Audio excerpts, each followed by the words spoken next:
Bonsoir Aurélie Bess. Bonsoir Najib. Et Agnès Clergue Subiros. Voilà, c'est ça. Bonjour. Alors on rappelle, vous êtes le binôme féminin des Républicains sur le canton du Limousin. On avait dit qu'on se reverrait pour la campagne, on verra, il y aura plusieurs sujets. Aujourd'hui, on va aborder plusieurs sujets, l'enfance et les personnes âgées, c'est ça ? Tout à fait, c'est ça, donc ça nous tenait à cœur. Mais avant toute chose, si vous permettez Najib, on va remercier les nombreux soutiens qu'on a eu suite à la vidéo de présentation, avant toute chose. Vous avez choisi d'être ici à Notre-Dame de Marseille, sur Limousin. La question, elle est naturelle, pourquoi ? Alors pourquoi ? Parce qu'en fait, c'est un lieu emblématique de notre canton. On a tous un souvenir ici, en fait, qu'on soit depuis petit, on jouait tous là, on est tous venus jouer ici. Donc voilà, c'était important pour nous d'être là. Ce qu'il faut rappeler encore une fois, qu'une des compétences du département, c'est la valorisation du patrimoine. Et c'est important pour nous. Il faut rappeler que sur notre canton, on a 2 sites pays Qatar, à savoir l'abbaye d'Alette et l'abbaye de Saint-Hilaire. Donc c'était important pour nous d'être dans ce lieu si emblématique. Alors, vous avez fait le choix d'être en binôme tout le temps. C'est la force féminine, c'est ça Agnès ?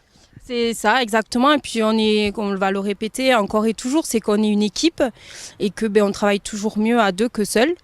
Et ça nous permet de nous poser nos questions, nos doutes aussi, et de pouvoir répondre, voilà, et d'aller plus loin dans notre questionnement, dans notre recherche et dans notre volonté d'un territoire et d'un canton un peu plus dynamique. Alors à l'issue de la première vidéo, qu'est-ce que vous ont dit vos familles ?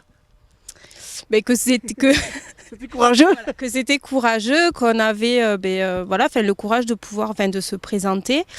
On a quand même mis entre ça reste un investissement en plus de notre travail qui est quand même assez chargé, surtout avec cette crise sanitaire, notre famille aussi. Donc voilà, il faut trouver un juste milieu. Je pense qu'on l'a enfin trouvé. Et voilà. Et là, on va être à fond jusqu'aux élections. Et puis après, plus si jamais on a la chance d'être élu au département. Vous ferez la route tous les jours à Carcassonne, quasiment. Oui, effectivement, c'est important de souligner que c'est une vraie implication. On est là, c'est un vrai engagement qu'on a pris. On n'a pas l'intention de se débiner, donc c'est vraiment important pour nous, malgré nos professions qui, rappelons-le, on est soignantes toutes les deux, donc c'est important pour nous d'allier les deux, d'allier nos familles, puisqu'on est maman toutes les deux, justement, aussi de pouvoir gérer tout de front. Alors, on a vu avant que vous vouliez aborder aujourd'hui, notamment dans un premier temps, les personnes âgées. Tout à fait. Donc, je pense que ici, sur le canton, on a quand même une population vieillissante. Il faut pouvoir au maximum rester à domicile avec tout l'environnement adéquat à cela. Et pour cela, nous, on va partir sur l'idée et ambitionner de pouvoir revaloriser l'APA, qui est l'allocation personnalisée d'autonomie, afin d'augmenter le nombre d'heures d'aide à domicile, parce que, encore une fois, avoir une aide à domicile qui est là une demi-heure par jour, c'est pas suffisant pour des gens qui sont contraints de rester à domicile toute la journée. Ne serait-ce que pour bavarder, c'est pas suffisant, 30 minutes par jour. Donc voilà, on veut augmenter ça pour pouvoir être au plus près des gens et au plus près de nos aînés. Alors ça pourrait passer aussi par essayer un peu de défendre le métier des aides à domicile. Ça peut être ça, revaloriser leur temps de travail par exemple. Aussi parce que c'est pas déjà un travail facile. Elles passent beaucoup de temps sur les routes, ça il faut le dire.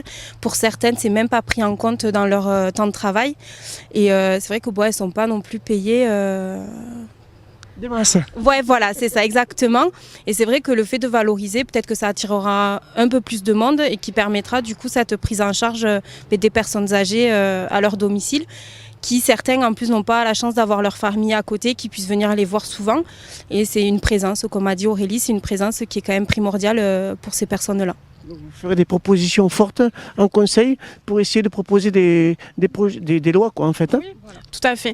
Et il y a aussi un autre sujet, Najib, qui nous tient à cœur en tant que soignante et en tant que femme. C'est un sujet qui est oublié actuellement. C'est le sujet de la petite enfance. Il faut savoir que sur le canton, on est à peu près 20 000 habitants au dernier recensement. Il y a à peu près environ 80 places de garde en structure petit accueil, à savoir les crèches. Donc il y en a une à côté de Gamvert, une qui se situe maintenant à Ninotte suite aux inondations et une à la Derne-sur-Loquet. Donc il faut savoir que 80 places, c'est pas suffisant, qu'il n'y a pas un seul jour sans que nos amis, nos collègues se retrouvent dans une situation de pas pouvoir faire garder leurs enfants, parce qu'on a des horaires atypiques.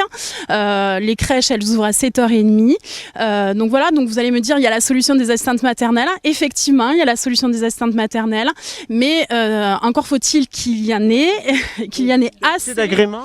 Qu'il y ait assez d'agréments, que les assistantes maternelles soient revalorisées également, qu'elles puissent accueillir 4 enfants dans de bonnes conditions et aussi qui acceptent des horaires atypiques, comme les nôtres et comme celles de la majeure partie des gens en fait. Vous avez aussi confié que ça pouvait jouer sur l'attractivité aussi du territoire, parce que si on peut garder les enfants, automatiquement ça peut faire venir des familles. Et des entreprises aussi qui se disent, ben voilà, il y a des moyens de garde sur le canton Limousin et ça peut permettre voilà, déjà de faire venir des gens aussi qui se disent, ben voilà, c'est une facilité, peut-être que même si on ne travaille pas dans les villages ou autres et qu'on travaille sur Limoux, on peut les faire garder. C'est vrai que ça reste un problème à l'heure actuelle, même si nos enfants, enfin moi je vous parle de ma fille du coup qui est quand même qui a passé l'âge, elle est rentrée à l'école, mais c'est vrai que comme l'a dit Aurélie, voilà, on a beaucoup de collègues et qui sont infirmiers, aides-soignants, qui sont dans le milieu ou pas du tout, parce que j'en ai qui sont pas du tout dans le milieu et qui recherchent et qui galèrent du coup à trouver ces assistantes maternelles qui puissent garder leurs enfants ou des places en crèche ou voilà. Et c'est vrai. Je pense qu'ils pourront compter sur vous toujours. Voilà. Ils pourront compter sur nous. Puis on parle aussi, moi je voulais rebondir sur ça, sur l'attractivité. Effectivement, Najib, vous avez raison. Sur par exemple les médecins. On sait désormais, il y a 40 ans, c'était des hommes. Désormais, c'est une profession qui se féminise. Et pour travailler au quotidien avec les médecins, on se retrouve aussi face à des jeunes médecins qui voudraient venir sur le canton et qui se retrouvent avec un problème de place pour leurs enfants. Ce qu'ils souhaitent, c'est de pouvoir travailler dans de bonnes conditions, mais aussi avoir l'esprit clair et tranquille pour avoir leurs enfants gardés dans des bonnes conditions. Alors on a abordé 2 sujets aujourd'hui, on se verra pour les prochains sujets et ailleurs. On trouvera notre territoire du canton. Oui, avec plaisir. On va quand même saluer ce week-end de fête des mères. On voulait souhaiter la fête des mères à toutes les mamans, qu'elles soient présentes ou qu'elles soient absentes. Et on peut être sûr que vous allez les soutenir. Bien sûr, évidemment, on sera près d'elles. On vous souhaite une joyeuse fête puisque vous êtes maman toutes les deux et on se dit à très bientôt. Ça marche ? Très bien, merci beaucoup. Au revoir Agnès. Au revoir Najib. Au revoir.